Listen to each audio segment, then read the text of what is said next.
A big part of the day is workshops led by the specific law firms going into their specialisms, and there's a practical element too. What workshops did you do today?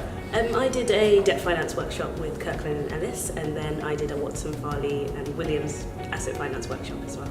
Amazing. Would you mind just telling us a bit more about what they involve?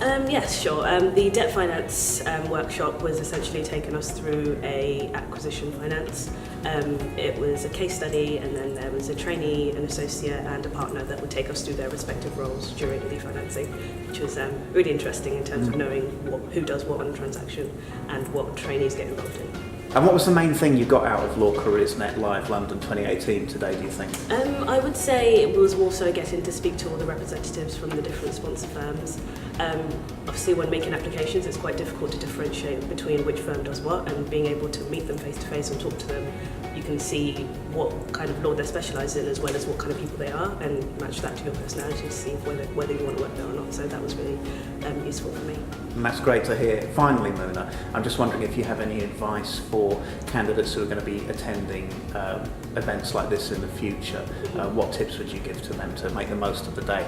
To make the most of the day, I would say talk to as many people as you can. That's not just the firm representatives, but the graduate recruitment and the other delegates as well. I would say bring a pen and just enjoy yourself, I guess. Speak to as many people as you can and make the most of the opportunity.